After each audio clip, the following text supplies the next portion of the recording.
ये ऐसा क्यों लग रहा है कि इस पे किसी ने पेन या पेंसिल से लिखा हुआ है? किसने लिखा है?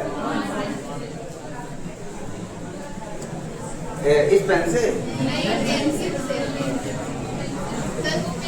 टॉट पढ़ा रहे हैं, टाउ तो बना हुआ है इस पे।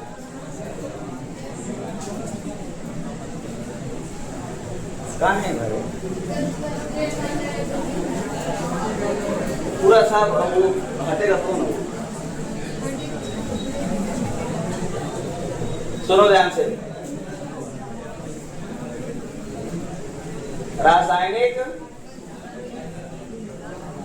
बल गतिकी। ठीक, शांत हो जाओ पीछे। Chemical kinetics. ठीक, शुरू थोड़ा बहुत कर दिए थे, वो भी चीजें बता देंगे जो बताए थे हम। केमिकल काइनेटिक्स, क्योंकि उसके रिएक्शंस के एग्जांपल नहीं दिए थे हमने, या सिर्फ बैठ करके बता दिया था। ठीक है, तो आज फिर से चैप्टर हम लोग शुरू कर देते हैं, रासायनिक बल गतिकी। इंपॉर्टेंट चैप्टर है, पहले बताए थे कि इसमें सेलेक्टेड क्वेश्चंस आते हैं, मतलब इसमें वो फिक्स है क्वेश्चंस कि आने हैं। कौन से आने हैं बोर्ड में, वो भी लगभग फिक्स है कि हाँ इसी में से आएगा ही आएगा। ठीक, तो अच्छा चैप्टर है, छोटा है, बात समझ आ रही ना? ये चैप्टर क्या है? छोटा है, कम समय में खत्म हो जाएगा, सॉलिड चैप्टर है। तो जो बच्चे कुछ चैप्टर छोड़ देते हैं ना कि ये चैप्टर लेंदी है इसको नहीं पढ़ेंगे, ऐसे भी बच्चे तैयारी करते हैं बोर्ड की। विशाल मौर्य, ये वाला चैप्टर थोड़ा कठिन है, इसको हम नहीं पढ़ेंगे। ठीक, और फिर जो आसान वाला रहता है उसको भी नहीं पढ़ते हैं, फिर वो कुछ नहीं पढ़ते हैं। ठीक है विशाल मौर्य, पास हो ना? ठीक, तो केमिकल काइनेटिक्स के बारे में हमने बताया था। इसमें हम लोग पढ़ते क्या है इस चैप्टर में, जो रिएक्शन होता है उस रिएक्शन की स्पीड के बारे में पढ़ते हैं। ठीक, तो रसायन की गति हो गई। अच्छा, बल गतिकी काइनेटिक्स है, तो इसका मतलब ये होता है रासायनिक बल गतिकी में हम लोग स्पीड के बारे में तो पढ़ते ही पढ़ते हैं। रिएक्शन की किस मोहन बाबू स्पीड के बारे में पढ़ेंगे, और उन फैक्टर्स के बारे में, उन कारक के बारे में भी पढ़ेंगे जो रिएक्शन की स्पीड को प्रभावित करते हैं। ठीक है, जो रिएक्शन की स्पीड को क्या करते हैं? प्रभावित करते हैं। अच्छा, ये भी पढ़ेंगे कि किस तरीके से प्रभावित करते हैं, कौन कौन से फैक्टर्स हैं। रिएक्शन की स्पीड होती क्या है, नापते कैसे हैं। प्रियांजल, तुमको दौड़ा दिया जाए तो तुम्हारी स्पीड नापी जा सकती है कि एक समय में कितनी दूरी तुमने तय की। ठीक, या उठा के नीचे फेंक दिया जाए तो कितनी जो है वर्टिकल डिस्टेंस तुमने तय की, कितनी देर में तुम नीचे जाके गिरी, तो तुम्हारी गिरने की स्पीड आदमी नाप सकता है। लेकिन रिएक्शन की स्पीड कैसे नापेगा? तो एक मोटा मोटी समझ लीजिए। पहले कितने तरह के रिएक्शन होते हैं वो मैंने बताया था। कितने तरह के रिएक्शन होते हैं? 3, 1, 2 और पता है, पढ़ के आए थे। रिएक्शन 1, 2 और 3। जो पहला रिएक्शन होता है वो होता है अति मंद अभिक्रिया, वेरी स्लो रिएक्शन।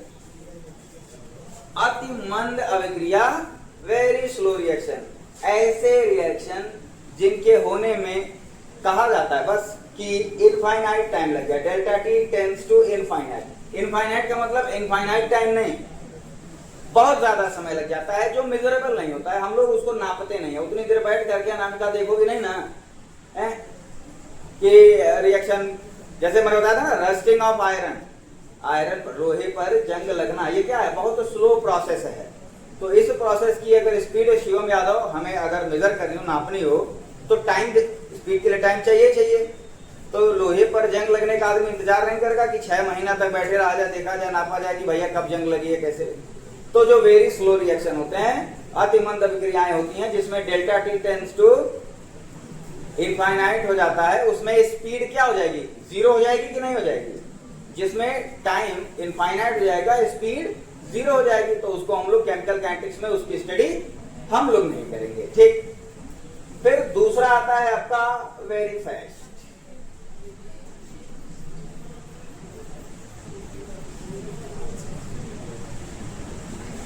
तीव्र अभिक्रियाएं या अति तीव्र अभिक्रियाएं। ऐसी अभिक्रियाएं जिनको होने में बहुत कम समय लगता है। ठीक है, जैसे मैंने बताया था उदासीनीकरण अभिक्रिया। किसी प्रबल अम्ल को ले लीजिए, ठीक है, सबसे पहले जब भी अम्ल क्षार पढ़ोगे तो सबसे पहले पढ़ोगे HCl था, NaOH था, HCl और NaOH, इसको जैसे ही मिलाते हैं तुरंत एक विग्रस अभिक्रिया होती है। ठीक है, और क्या बन जाता है NaCl प्लस H2, एक्सोथर्मिक अभिक्रिया होती है, उष्माक्षेपी अभिक्रिया होती है। तुरंत क्या बन जाएगा ये, और ये इसको होने में कितना समय लगता है, इसको बोल देते हैं कि इसकी जो स्पीड है डेल्टा टी टेंड्स टू 0, समय इसमें 0 लगता है। तो जब समय 0 लगेगा तो स्पीड इनफाइनाइट हो जाएगी, और 0 और इनफाइनाइट आप मैथ में पढ़िए, केमिस्ट्री में 0 और इनफाइनाइट के लिए जगह नहीं है उसको, और तुम लोग तो मैथ पढ़ते ही नहीं हो, मतलब तुम लोग को कभी नहीं पढ़ना है। विशाल मोरे कहाँ गए, 0 और इनफाइनाइट के बारे में तुम लोग को कुछ पढ़ना है। ठीक, बात समझ आ रही ना। फिर होता है हमारा मॉडरेट रिएक्शन, या जिसको बोलते हैं मंद अभिक्रियाएं। ठीक, स्लो रिएक्शन भी बोल सकते हैं, moderately slow reaction. Moderate reaction ऐसे रिएक्शन जिनकी जो स्पीड होती है ना तो बहुत ज्यादा होगी ना ही बहुत कम होगी, इनकी जो टाइमिंग होती है वो टाइम मेजरेबल होती है। ठीक है, उसको नाप सकते हैं हम लोग ठीक धैर्य के साथ। जैसे जो मॉडरेट रिएक्शन का जो एग्जांपल लेंगे, भोजन का पचना, तो भोजन के पचने में सबसे पहले ओरली हमने बताया था उधर C12H22O11 है प्लस H2O। अरे भैया कुछ भी खाते हो तो उस खाने में शुगर तो होता ही है, कार्बोहाइड्रेट तो होता ही है, उसी से ना एनर्जी मिलेगी भैया। हैं, खाली सब्जी खा के रह सकते हो, रोटी और भात तो खाते हो ना। अक्षय कुमार प्लस H2O, ये हमारा क्या बना देता है,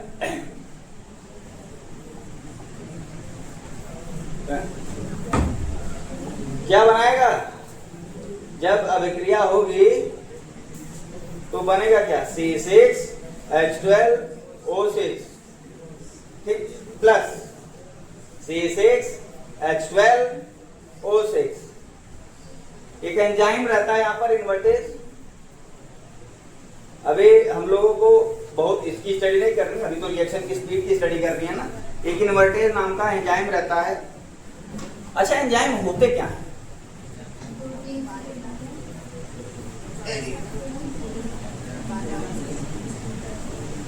जितना इस डोरिया खुलने से नहीं दिक्कत होती है उतना तुम लोग जितना टोक देते हो उससे दिक्कत होती है। सर जी अरे खुला है, कोई तुमको क्या करना है, दूसरे से क्या मतलब है। सुनो इधर, एंजाइम क्या होते हैं, इनका काम क्या होता है।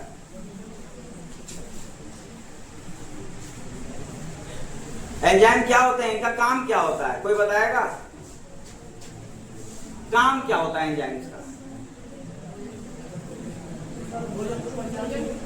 हाँ, भोजन को पचाने के लिए, भाई कह सकते हो कि भोजन को पचाने का काम करते हैं। यहाँ पर भोजन को पचाने की स्पीड को थोड़ा सा बढ़ा देते हैं, यानी कि एक तरह से ये उत्प्रेरक हो गए कि नहीं। तो जो एंजाइम्स होते हैं, एंजाइम्स आर बायोकैटलिस्ट।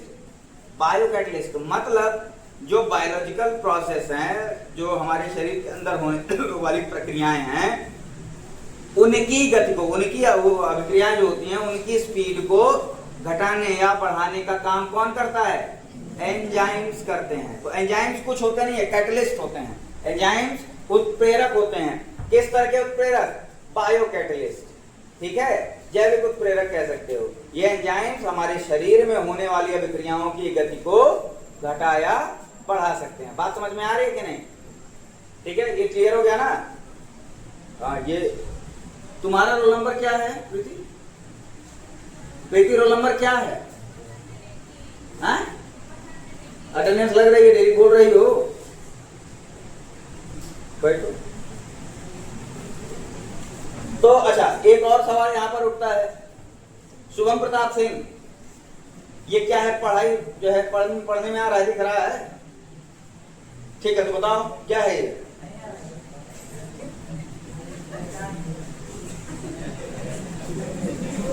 सुजीत खड़े हो जाओ।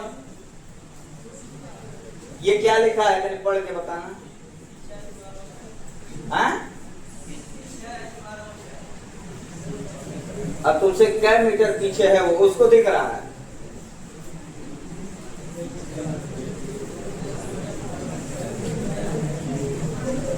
C6H12O6। अच्छा, ये क्या है? C6H12O6। ठीक, अंधे हो चलो कोई बात नहीं, बहरे तो नहीं हो कि बहरे भी हो तो ले चले तुम अव्वल स्कूलिया में जिसमें विकलांग में जाते हैं।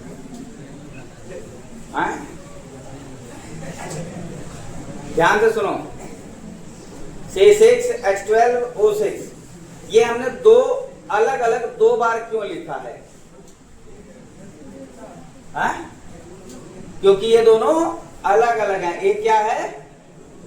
ग्लूकोज है और एक फ्रक्टोज है। बात समझ आ रही है ना? यहाँ पर जो C6H12O6 लिखा गया है, यहाँ पर दोनों लिखा गया है, ये दो अलग अलग इसीलिए लिखे गए हैं क्योंकि एक ग्लूकोज है और एक फ्रक्टोज है। ठीक है, ये होते क्या हैं? पिछले साल फर्स्ट ईयर में पढ़े थे ना, आइसोमर्स, समावयवता या समावयवी। तो ये फंक्शनल ग्रुप आइसोमर्स होते हैं एक दूसरे के। ठीक है, इनका मॉलिक्यूलर फॉर्मूला सेम होता है, लेकिन एक इसमें एल्डिहाइड है और एक कीटोन है। जब इसका स्ट्रक्चर बनाते हैं तो देखेंगे एक एल्डिहाइड और एक कीटोन है। फिलहाल आ जाते हैं इस रिएक्शन की स्पीड पर। इस रिएक्शन की स्पीड को नापा जा सकता है। ठीक है, दूसरा एग्जांपल ले लें, एस्टेरिफिकेशन रिएक्शन। एस्टेरिफिकेशन पढ़े होगे, 10 में भी पढ़े होगे, 11 में भी पढ़े होगे, लेकिन पूछ लें तो शायद ना बता पाओ। ठीक, शंकर भाई बताओ एस्टेरिफिकेशन अभिक्रिया। अरे मेरे लिखने से पहले बताओ।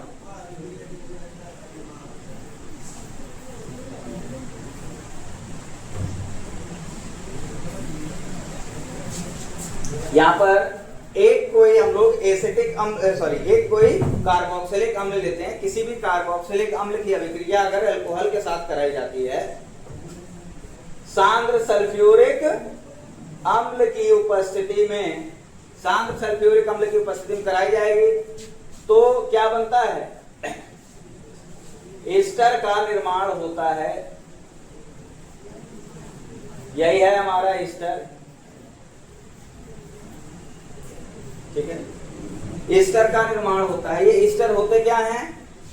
ये ऐसे केमिकल होते हैं, ये सब की पहचान कैसे करते हैं? ये सब पढ़े हुए हो।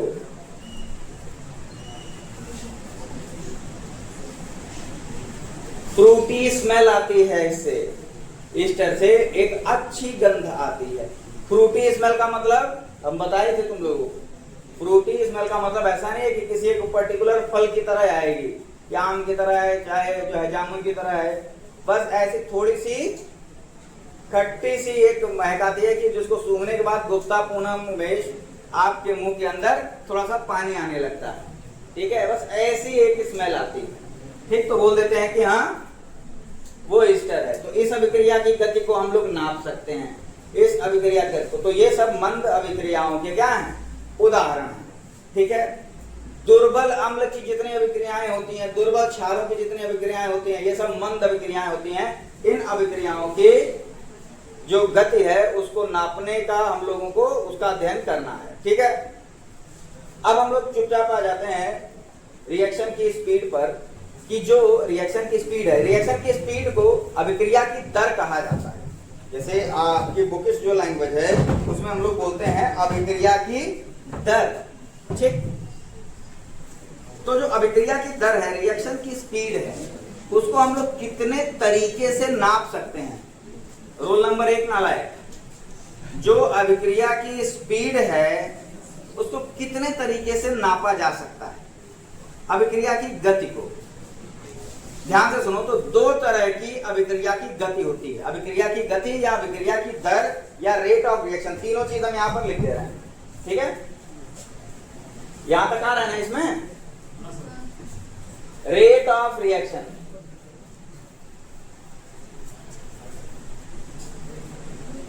इसी को अभिक्रिया की दर, ध्यान से सुन लो, इसी को अभिक्रिया की दर या अभिक्रिया की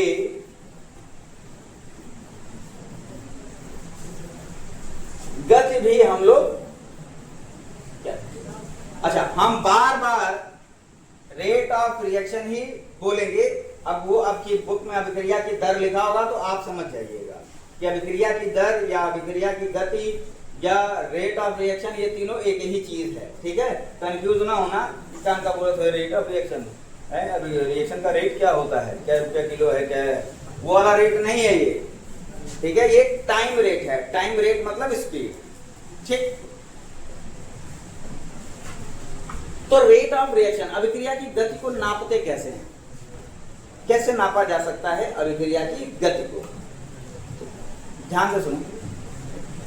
कोई भी रिएक्टेंट, कोई भी अभिकारक, ध्यान से सुनना, कोई भी जब अभिक्रिया होती है तो कोई भी रिएक्टेंट या कोई भी अभिकारक इधर उत्पाद होता है, तो अभिकारक की मात्रा, अभिकारक की मात्रा या जो भी गुणधर्म होता है, चाहे मात्रा लें चाहे गुणधर्म लें, वो धीरे धीरे कम होता जाता है कि बढ़ता जाता है।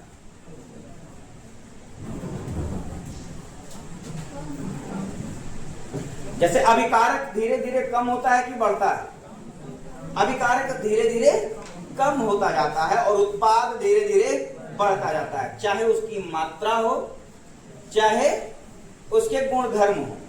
तो यही दो तरीके से हम लोग अभिक्रिया की गति को नापते हैं या अभिक्रिया की गति को नापा जा सकता है। अविनाश भाई, अभिक्रिया की गति दो तरह से हम लोग नाप सकते हैं, ठीक, ध्यान से सुनना। एक होता है क्वालिटेटिव एनालिसिस। क्वालिटेटिव एनालिसिस का मतलब हो गया कि जिसमें हम गुणधर्म की या गुणधर्म में परिवर्तन की गति को नापते हैं। ध्यान से मेरी बात सुनना, गुणधर्मों में परिवर्तन की गति को अगर देखा जाए, ऑब्जर्व किया जाए, तो उसको क्वालिटेटिव स्पीड कहते हैं, क्वालिटेटिव रेट कहते हैं, गुणात्मक दर कहते हैं। समझ में आ रही बात? अब ये है क्या, ये भी हम समझा दे रहे हैं, ठीक है। पहला जो रेट ऑफ रिएक्शन है वो है आपका क्वालिटेटिव, ठीक है। क्वालिटेटिव का मतलब हो गया गुणात्मक। क्या हो गया? गुणात्मक। जैसे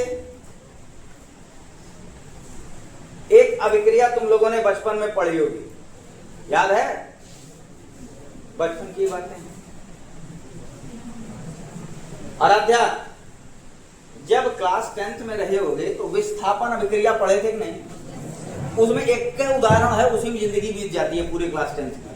वो उदाहरण है कॉपर सल्फेट में जब जिंक मिलाते हैं तो कॉपर सल्फेट का विलयन नीले से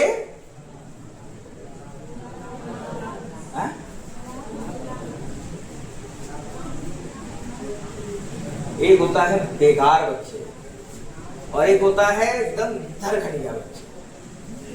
वो हो तुम लोग, नीले से लाल, मतलब जो मन में आया बोल दिया।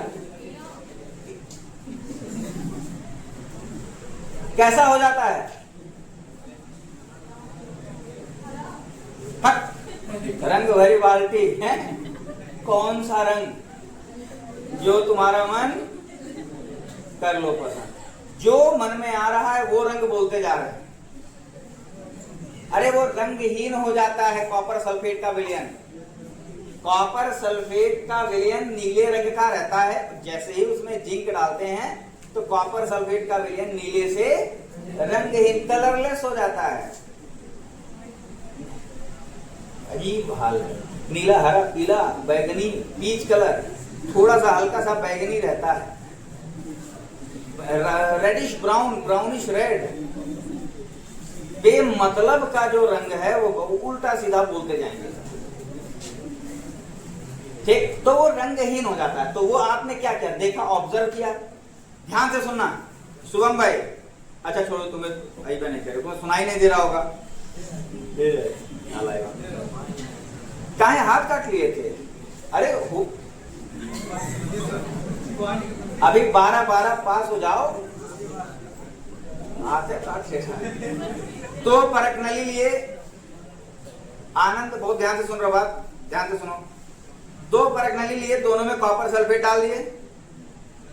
एक में आपने कॉपर सल्फेट में जिंक डाल दिया और एक में डाल दिया आपने आयरन। ठीक,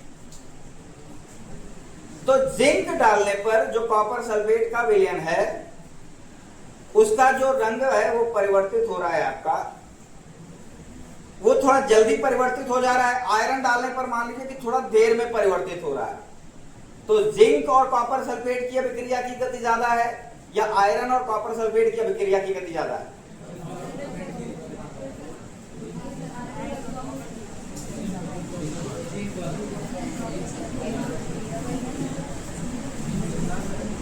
कुछ लोग बोल रहे कॉपर वाले की, कॉपर तुमने डाला ही नहीं, कॉपर सल्फेट का तो विलयन है।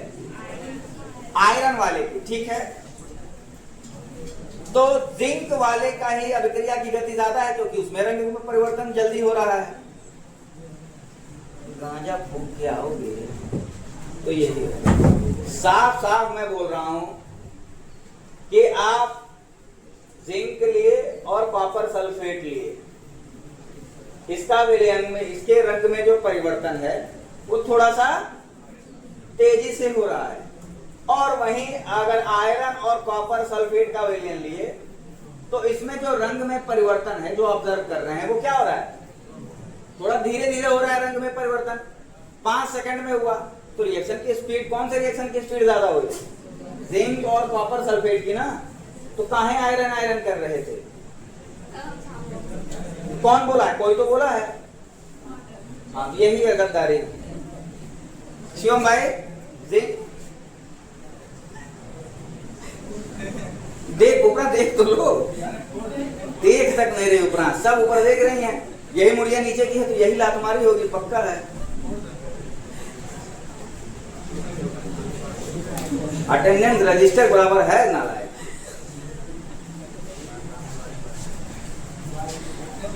इस रिएक्शन की स्पीड हमारी ज्यादा होगी, ठीक। तो ये हमें पता कैसे चला? देख करके, कौन सी चीज को देख करके? उसके कलर को देख करके, उसके रंग को देख करके ऑब्जर्व कर सकते। तो ये गुणात्मक गुणधर्म हो गया। तो गुणात्मक दर हो गई, रंग में परिवर्तन। इससे हमें ये तो पता चल गया नया बात कि कौन सी स्पीड या किसकी स्पीड ज्यादा है। लेकिन अगर मैं कहूं कि नाप के बताओ तो क्या रंग को नापा जा सकता है? रंग को नाप तो अभिक्रिया की दर को भी, गुणात्मक जो आपका दर होता है उसको बस देखा जा सकता है, ऑब्जर्व किया जा सकता है कि कौन से इस जो है अभिक्रिया है वो तेज हो रही है, कौन सी अभिक्रिया धीरे हो रही है, कौन सी अभिक्रिया कितनी तेज हो रही है। इस चीज को हम लोग नाप नहीं सकते।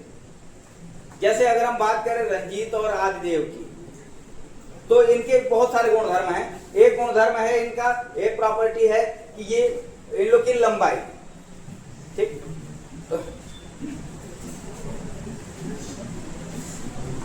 तो अगर मैं कह दूं कि आदिदेव रंजीत बाबू से लंबे हैं तो ये तो बताया जा सकता है ना कि इतने ज्यादा लंबे हैं, 1 इंच, 2 इंच, 5 इंच, 6 इंच, ठीक। इस चीज को नापा जा सकता है। लेकिन अगर मैं कहूं कि आदिदेव रंजीत से ज्यादा ईमानदार है, ये भी उसका गुणधर्म है, तो क्या ईमानदारी को नाप सकते हो?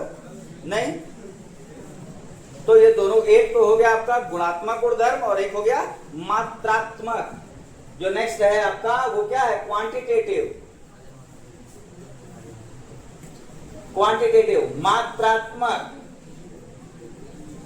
मात्रात्मक गुणधर्म क्या होते हैं? ऐसे गुणधर्म, दिव्यांश मिश्रा बहुत बेकार आदमी हो, ये तो पूरे स्कूल को पता चल गया है, ठीक है। अब शांत रहो, ध्यान से सुनना। मात्रात्मक गुणधर्म देख लेते। एक और एग्जांपल लिया जाए, वही एस्टर का फॉर्मेशन। कुछ अभिक्रियाएं होती हैं जिसमें स्मेल आती है, जिसमें महक आती है, ठीक है, जिसमें ऑर्डर आते, मतलब कुछ चेंज होता है, महक आती है। तो जिन अभिक्रियाओं में तेजी से महक आ रही होगी भैया वो कह देंगे कि हाँ भाई वो अभिक्रिया की दर क्या है? ज्यादा है। जिन अभिक्रियाओं में होने में जो महक है, जो स्मेल है, जो ऑर्डर है, वो धीरे धीरे आ रही है, तो अभिक्रिया की गति कम है, पूनम, ठीक। तो गुणात्मक दर को ऑब्जर्व कर सकते हैं, गुणात्मक दर को, आ रहे हैं, ऑब्जर्व कर सकते हैं, मेजर नहीं कर सकते। गुणात्मक दर को सिर्फ और सिर्फ देखा जा सकता है, उसे नापा नहीं जा सकता। तो ये एक तरह से इसकी कमी हो गई, इसका एक ड्रॉबैक हो गया श्वेता प्रजापति।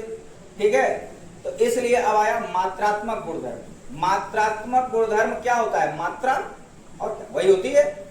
ठीक है, अभी मात्रा से हम लोग धीरे धीरे सांद्रता पर जाएंगे, लेकिन फिलहाल अभी तो हम लोग ये चीज मान के चलें कि अगर नापा जाए, एक अभिक्रिया लेते हैं, ध्यान से सुनना, ये अभिक्रिया है अभिषेक,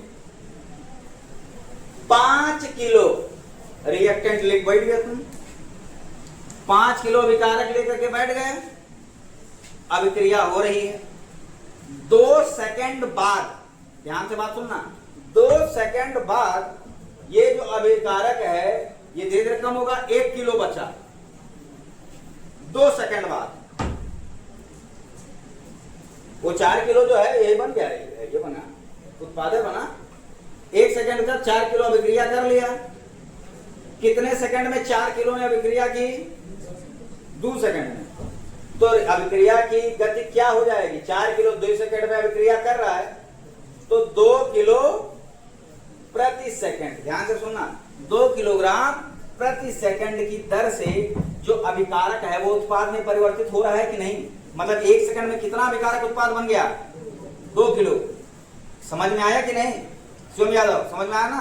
अभिकारक अगर यही हम ले लें, ध्यान से सुनना, देखते हैं अभिक्रिया की गति बता पाते हो कि नहीं। मिस्टर ऋषि, मान लिया कि तुम बैठे हो 10 किलो अभिकारक लेकर के, ठीक, और 2 सेकंड बाद ही, इस बार भी 2 सेकंड बाद ही ये जो अभिकारक है वो 10 किलो से घट करके कितना किलो हो जा रहा है? 2 किलो हो जा रहा है। तो इस अभिक्रिया की गति क्या क्या हो निकल के?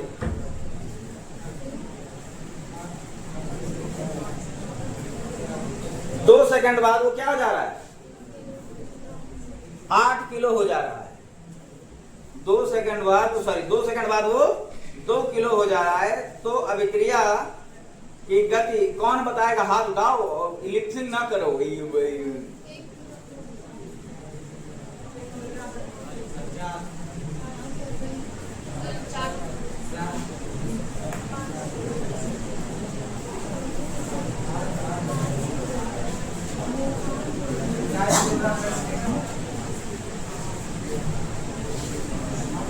नेहा भारती और शिवशंकर, आप दोनों लोग को छोड़ करके पूरी क्लास सही है, ठीक है। 4 किलोग्राम प्रति सेकंड होगा। या तो सुन नहीं रहे थे या फिर समझे नहीं। अरे भाई मैं कह रहा हूं 2 सेकंड में वो 2 किलो हो गया, तो कितना गायब हुआ? 8 किलो अभिक्रिया में भाग लिया। कितने सेकंड में भाग लिया? 2 सेकंड में 8 किलो भाग लिया, तो 1 सेकंड में कितना भाग लेगा? 4 किलो। तो 4 किलो प्रति सेकंड की दर से जो अभिकारक है वो उत्पाद में परिवर्तित होता जा रहा है। बैलों को समझ में आ गया, अब तुम लोग को समझ में नहीं आया। अब वो खुश है सब, ये नहीं जाने कि बैल किसको बोले। ठीक है, समझ में आ रही बात? तो ये मात्रात्मक अध्ययन हो गया किसी भी अभिक्रिया की दर का। ठीक है, मात्रात्मक मतलब उसकी मात्रा देखी जाती है कि कितनी गति से, किस स्पीड से वो डिसअपीयर हो रहा है, वो गायब हो रहा है। ठीक, हम अभिक्रिया की गति को उत्पाद के रिस्पेक्ट में भी नाप सकते हैं। जो अभिक्रिया की गति है उत्पाद के रिस्पेक्ट में भी नापा जा सकता है कि कितनी स्पीड से जो उत्पाद है वो बन रहा है। भाई कोई भी अभिक्रिया होती है तो 2 चीजें होती हैं, अभिकारक धीरे धीरे कम होता है और उत्पाद धीरे धीरे बनता है। ठीक है, यानी कि अभिकारक की जो मात्रा है वो कम होगी, उत्पाद की मात्रा धीरे धीरे बढ़ेगी। तो अभिकारक के घटने की दर अभिक्रिया की दर हो जाएगी, या उत्पाद के बढ़ने की दर अभिक्रिया की दर हो जाएगी। समझ में आ रही बात कि नहीं? इतना क्लियर है ना? ठीक, तो अभिक्रिया की दर ये। ठीक, अच्छा, अब देखा जाए कि जो अभिक्रिया की दर एक्चुअल में ये किलोग्राम मोलोग्राम लेकर के बस समझा रहे थे, क्या कि किलोग्राम मोलोग्राम तो से तो तुम लोग का परिचय है। सांद्रता जब आ जाता है तब तुम लोग की बुद्धि थोड़ी सी हरी होने लगती है। ठीक है, ध्यान से सुनो, ये 1 किलो 4 किलो ये तो ठोस अवस्था के लिए होता है ना। और मैं बार बार बोलता हूं कि कोई भी अभिक्रिया ठोस अवस्था में नहीं होती। अभिक्रिया, अगर कोई भी अभिक्रिया हो रही है, या तो वो द्रव अवस्था में होगी, या फिर हम लोग क्या करते हैं कि उसका एक विलयन बना लेते हैं। लैब में जब भी अभिक्रिया कराते हो या करते हो कोई भी, या चलो ठीक है नहीं करते हो, पर कॉपी में जब भी लिखते हो तो उसमें लिखते हो ना कि एक लवण लिया और उसका विलयन बनाया, लिखा है कि नहीं? तो जो विलयन बनाए किस लिए? ताकि अभिक्रिया हो अच्छे से, ठीक। तो जब द्रव अवस्था में या उसका विलयन बनाने के बाद तुम लोग कोई अभिक्रिया करा रहे हो, तो इसका मतलब क्या हुआ कि अब उसकी मात्रा किलोग्राम में हम लोग को नहीं देखनी है, अब हम लोगों को उसकी सांद्रता, मोलरता देखनी है, सांद्रता, ठीक है, ध्यान से सुनना। अब उसकी सांद्रता देखनी है। कोई अभिकारक है, ध्यान से सुनना भाई दिव्यांश, कोई अभिकारक है, उत्पाद बना, अभिकारक की सांद्रता वही किलोग्राम है, उसी किलोग्राम को अब हम लोग मोल प्रति हिनांसारी लीटर में नापेंगे। बात समझ आ रहे ना? मोल प्रति लीटर में नापेंगे, ठीक है। मान लिया कि इसकी जो सांद्रता है, इसकी जो कंसंट्रेशन है रिएक्शन के शुरुआत में, रिएक्शन के शुरुआत में इसकी जो सांद्रता रही होगी वो मान चले कि 20 मोल प्रति लीटर रही होगी, 20 मोल प्रति लीटर रही होगी, ठीक। और रिएक्शन जब, या कुछ समय बाद की हम बात करते हैं, 3 सेकंड बाद, ध्यान से सुनना, 3 सेकंड बाद इसकी सांद्रता हो गई 2 मोल प्रति लीटर, इसकी सांद्रता हो गई 2 मोल प्रति लीटर। तो इस अभिक्रिया की गति या इस अभिक्रिया की दर क्या होगी?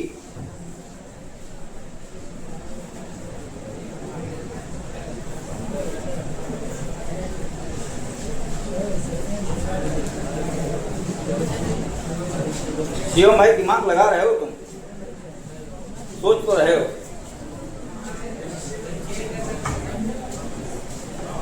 लीटर पर सेकंड,